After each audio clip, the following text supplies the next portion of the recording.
Now, this is a goodie. Yeah. Power, money or ego? Why did you get into politics? It's a great question.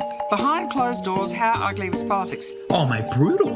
It's ugly with ugly people involved. How much bonking and drinking goes on in Canberra? You gotta leave that one to me. How big is your pension? And I'm very happy to answer this one. Can I answer?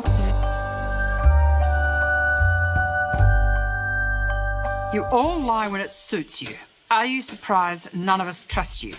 No, we don't lie when it suits us. We may withhold the truth, the actual truth.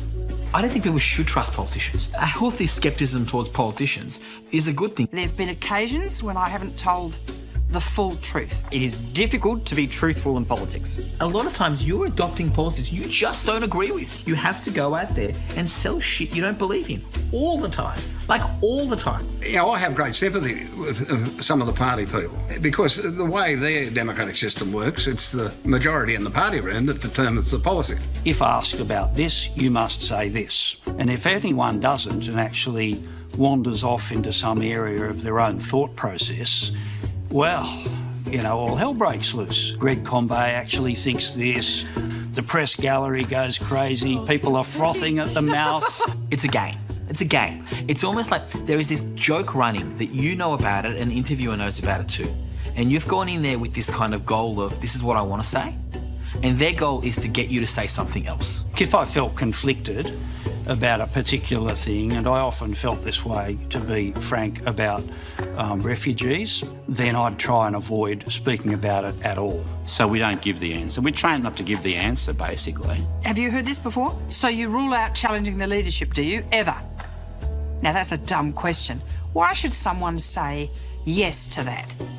They might be there in 5 years' time and someone will come back and say, you lied 5 years ago.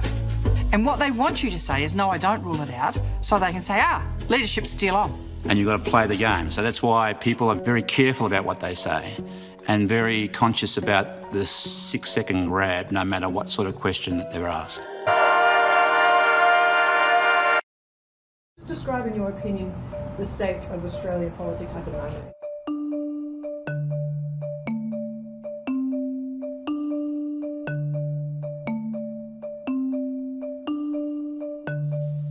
Gee, there's one word that comes to mind. Let me think of another couple more appropriate words. Do you want to go first? Yeah, I just wish that they'd just get on with it and try to manage the country. The state of Australian politics at the moment is in a bit of a mess. I think that people are losing faith in politicians and especially the election itself. Mostly because it doesn't matter who we pick. They're going to get them off the top position in a week or two. If we're lucky, maybe in a month. Well, I suppose it's fair to say that I, like many, are a bit, somewhat disillusioned. Pressures to perform on politicians are significant and probably much greater than they used to be. To me, I just couldn't understand why someone supports one person one day and the next day they could change their mind and say, I don't support you anymore, I want to support another person. I think it's quite funny, and I just thinking, do they really put the national interest first, or do we have something else in their mind and they want to trying to achieve something else? I guess in terms of Australian politics, I find it really confusing. I think it's had a lot of issues in the past 3 years. We've had a lot of changes and it's really hard to follow. I like more international politics. It's a little bit more exciting what's going on in America.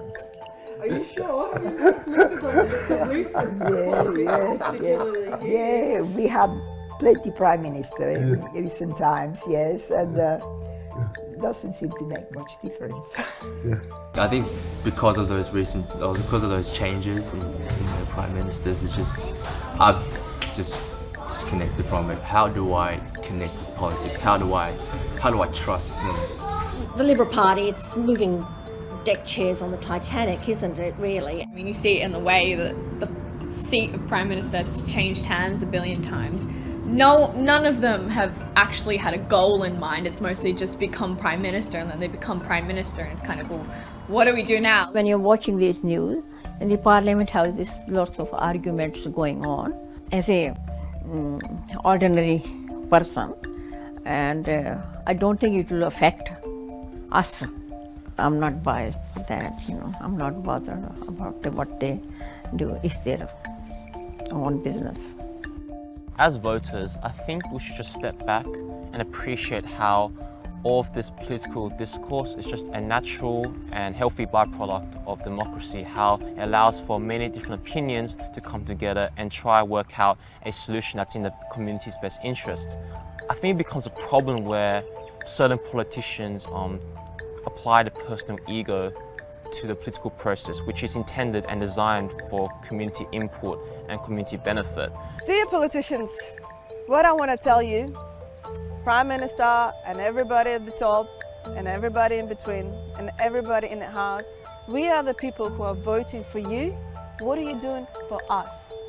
There's a lack of consistency perhaps, and to some extent a lack of integrity. But on the other hand, there seems to be more involvement. People are concerned. People are, I think, talk politics more than they might have done. I think majority Australians should appreciate a government, a sensible government, whether it's right or whether it's left, and they should be focusing on doing the right thing for the country. The government is just so slow and so conservative, and let's actually stand for issues that are in society now. I hope that this Prime Minister that we have now is going to be a good Prime Minister, but it won't be long maybe. It's almost like voting for the lesser evil. I mean, you were talking before about a little bit of direction, a little bit of inspiration. I'd say a little bit of guts. Well, it's very hard. I'm not expecting much. Just being honest, I'm not expecting much. Give us clear direction and lead the country, and let's get on and do the job. Let's make Australia great. No, you better not say that.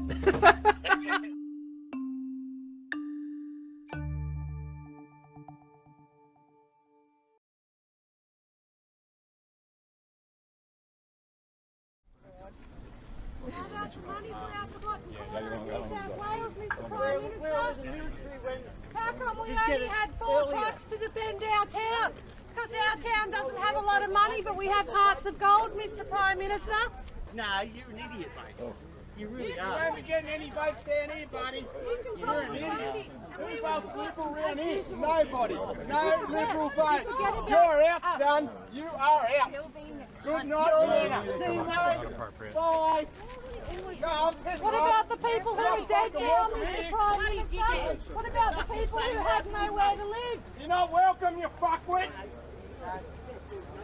Every single time this area has a flood or a fire, we get nothing. If we were Sydney, if we were North Coast, we would be flooded with donations, with emergency relief. Well, I'm not surprised people are feeling very raw at the moment, and that's why I came today, to be here, to see it for myself, to offer what comfort I could, but you can't always in every circumstance. I think everyone understands that.